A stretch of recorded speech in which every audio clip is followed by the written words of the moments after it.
안녕하세요. 저는 34살인 예비 신부였습니다. 예비 신랑은 30살입니다. 저보다 4살이나 어리죠. 연애할 때는 잘 몰랐는데 결혼하려고 준비하다 보니 제가 생각했던 남자와는 점점 거리가 멀어지기 시작하더라고요. 그리고 남자면 어느 정도 리더십이 있을 거라 생각했지만 그렇지 못했고 왜 이렇게 살아왔는지 가정 환경을 보고 모두 알게 되었죠. 아마 제가 그래도 사랑하던 남자이니 참고 결혼했으면 저는 이 세상 사람이 아닐 수도 있었겠네요. 처음 연애할 때는 매너 좋고 항상 저를 배려해주는 남자인 점이 저에게 정말 많은 플러스 요인이 되었습니다. 우리 오늘 뭐 할까? 영화부터 볼까? 아니면 저녁부터 먹을까? 저녁을 먹고 영화를 보면 너무 시간이 늦을 것 같기도 하고. 그러게. 저녁부터 먹고 영화 보면 시간이 많이 늦을 것 같긴 하다. 그런데 그렇다고 영화부터 보면 팝콘이랑 음료 먹어서 저녁 생각이 없을 것 같기도 하고. 나는 자기가 하고 싶은 대로 할게. 편한 대로 선택해. 나는 상관없으니까.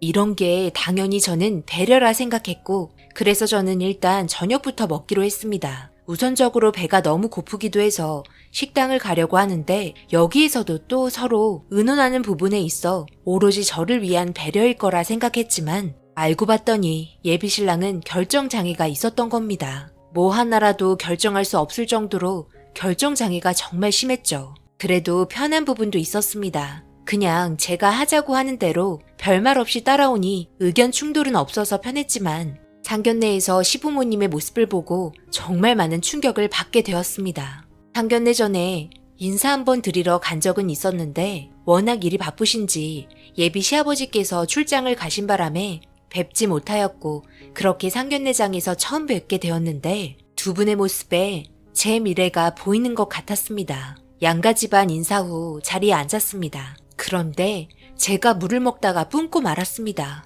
여보, 나 뭐부터 먹는 게 좋을까?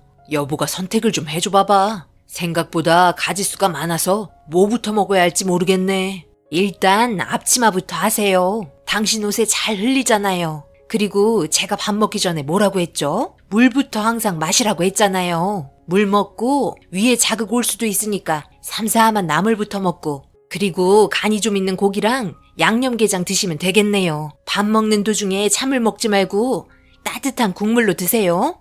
저희 가족은 그 모습을 보고 멍하니 있었습니다. 밥 먹는 순서까지 알려주고 있는 시어머니의 모습에 정말 충격을 받고 말았죠. 그런데 이런 모습이 한두 번이 아닌 듯 처음부터 끝까지 순서를 정리해 주셨고 정말 하나도 빠짐없이 어머님께서 알려주신 대로 행동하고 있었습니다. 도저히 이해할 수 없는 모습에 어색하게 웃으면서 음식을 먹으려고 하는데 예비 신랑이 아버님께서 먹고 있는 순서대로 따라서 먹고 있더라고요. 저를 보며 많이 먹으라고 웃고 있는데 그때 딱 알았죠. 시부모님께서 하신 행동들을 보고 예비 신랑이 지금까지 살아오며 모든 걸 배웠었구나. 그래서 결정장애가 있었던 겁니다. 이런 행동 하나하나 모든 걸 다 결정해 주시는 어머님 또한 이해할 수 없었지만 저도 나중에 저렇게 하고 있을 것 같아 이 결혼을 해야 하나 말아야 하나 정말 많이 고민을 하고 있었습니다. 밥을 먹으면서 이야기하고 있는 도중에도 아버님께서는 뭐 해도 되냐고 계속 질문을 했고 더 충격적인 건 예비 신랑마저 어머님께 똑같이 물어보는 바람에 상견례를 하고 있는 건지 잔치집에 온 건지 구분이 안 될 정도로 너무 정신없었습니다. 그렇게 힘겨운 상견례 자리가 끝이 나고 저희 집안과 달리 예비 신랑 집안은 상견례 자리가 너무 마음에 들었다며 저희와 말이 잘 통한다며 좋은 혼사 될 테니 무슨 걱정거리 있으면 염려하지 말고 자기에게 터놓으라는 말과 함께 어머님께서 저를 안아주시고 그렇게 인사가 끝나고 각자의 집으로 돌아왔습니다. 원래는 상견례 끝나고 예비 신랑과 이런저런 할 이야기가 정말 많았지만 저희 부모님께서 우선적으로 대화를 하길 원하셨고 그렇게 집에 들어오자마자 모두 털썩 주저앉은 채 한참을 멍하니 있었습니다. 그리고 엄마는 저를 보며 이 결혼 아무래도 다시 한번 생각해보는 게 어떻겠냐고 말을 꺼내셨고 엄마의 말이 끝남과 동시에 아빠는 저런 남자 데리고 살면 진짜 피곤해진다면서 무슨 애도 아니고 하나부터 열까지 챙겨줘야 하는데 그거 감당할 수 있는 성격 아니면 포기하는 게 좋다고 말씀하셨습니다. 옆에서 엄마는 아빠 말에 고개를 끄덕이고 있었고 사랑하는 남자가 저희 엄마한테 안 좋은 이미지가 박혔다는 거에 너무 가슴이 아팠습니다. 정말 많은 고민을 하며 기분 또한 좋지 않았는데 예비신랑도 집에 도착을 했는지 저에게 전화가 왔고 그때 침착했어야 할 저는 그만 짜증을 내고 말았습니다. 집에 잘 들어갔어? 우리 부모님 자기 너무 마음에 든다고 난리 나셨어. 인상도 밝고 뭐든 똑부러지게 잘할 것 같다고. 내가 여자 하나 잘 골랐다네. 나는 음식이 코로 들어가는지 입으로 들어가는지 모를 정도로 긴장하고 있었잖아. 아, 그래? 그런데 상견례장에서도 꼭 그렇게 행동했어야 해? 뭐만 하면 엄마 찾고 이거 해도 되냐고 물어보고 저거 해도 되냐고 물어보고 하다못해 화장실 갔다 와도 되냐는 말까지 하더라? 내가 진짜 너무 어이가 없어서 음식 하나하나까지 순서를 정해줘야 하는 거야? 왜? 아주 그냥 떠먹여주세요 하지 그랬어. 지금 나이가 몇인데 아직도 그렇게 사는 거야? 나중에 나랑 결혼해서까지 그렇게 살 거야? 이건 정말 내가 생각해도 아닌 것 같아. 자기가 하는 결정이 잘 됐든 잘못됐든 간에 혼자서 판단하고 결정해야지. 그 나이 먹고 정말 한심한 거 알아? 처음에는 이런 내 모습이 좋았다며. 많이 배려해주는 게 좋다며. 근데 왜 이제 와서 나한테 뭐라고 하는 건데? 그리고 의견 물어볼 수도 있지. 나도 최대한 조심해서 말한 거라고. 어렸을 때부터 아빠가 엄마한테 항상 물어보길래 나도 당연히 엄마한테 이것저것 물어보고 도움받으며 큰 거야. 지금 이 상황 나만 당황스러운 거야? 지금 나한테 화내는 거 나는 정말 이해할 수가 없네. 혼자 결정하는 것보다 물어보고 좀 더 좋은 쪽으로 방법을 찾는다면 손해보지는 않잖아. 지금 상황 엄청 당황스러운 거야. 유치원생들도 그 정도는 혼자 알아서 하고 살아. 큰일이라면 당연히 여러 사람에게 물어보고 의견을 모아 해결해 나가는 게 당연하지. 그런데 이건 진짜 아니거든? 결혼해서까지 네가 엄마한테 하는 것처럼 나한테도 계속 그렇게 한다면 나는 이 결혼 정말 힘들 것 같아.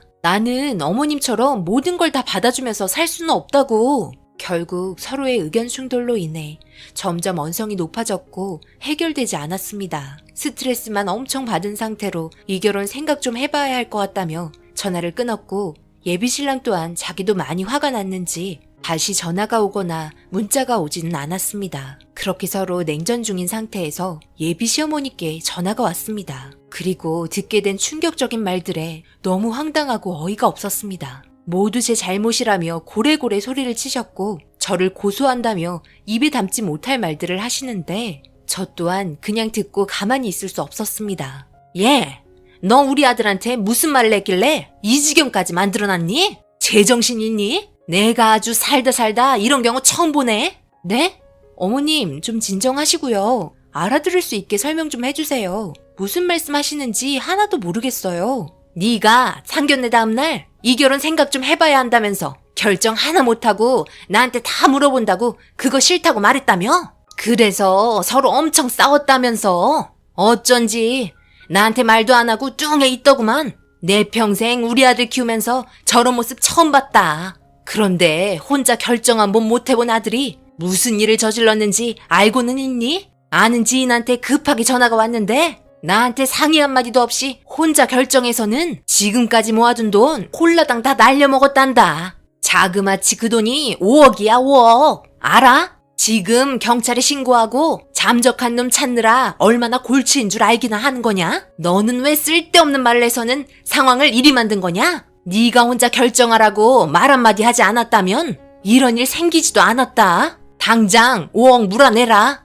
네? 5억을 저보고 물어내라고요? 제가 투자하라고 했나요? 그런 결정 혼자 하라고 말한 적 없는데 왜 저한테 뭐라고 하세요? 제 입장에서는 정말 황당하네요. 그때 잠깐 다툰 것 가지고 여태까지 전화 한 통, 문자 한 통 없다가 어머님께서 저한테 갑자기 전화해서는 5억 사기당했다며 물어달라는 게 말이 된다고 생각하세요? 그리고 혼자 결정한 문제 혼자 처리해야죠. 사리 판단 하나 못하는 남자와 어떻게 인생을 맡기고 결혼할 수 있겠어요? 사소한 거 하나하나 뭐든지 결정해주길 바라는 행동에 문제가 있다고 말했지. 지금처럼 생각 없이 남의 말만 믿고 5억을 냉큼 주라고 말한 적은 한 번도 없어요. 이런 문제로 다시는 전화하지 마세요. 만약 결혼했으면 5억이 문제가 아니라 전 재산 날릴 뻔했네요. 어머님도 정말 너무하신 거 아니세요? 아버님께서 상견례장에서 하나하나 결정해달라고 물어보고 계신 걸 다 받아주면 어떡하자는 거예요? 그러니 그걸 보고 지훈 씨가 따라 배운 거 아니에요? 100명, 1000명한테 물어보세요. 모두 다 어머님 가족이 잘못됐다고 말할걸요? 저는 이런 식으로 결혼 절대 할 수 없으니 파혼하는 게 좋을 것 같아요. 평생 아들 끼고 사시는 게 남들에게 피해주지 않는 좋은 방법일 것 같네요. 이런 식의 대화가 오고 가면서 너무나 어이가 없는 말들을 늘어놓으신 어머님의 말들에 정말 화가 머리끝까지 치밀어 올랐습니다. 혼자 결정하고 행동하라고 했다고 5억을 냉큼 내놓는 사람이 어디 있나요?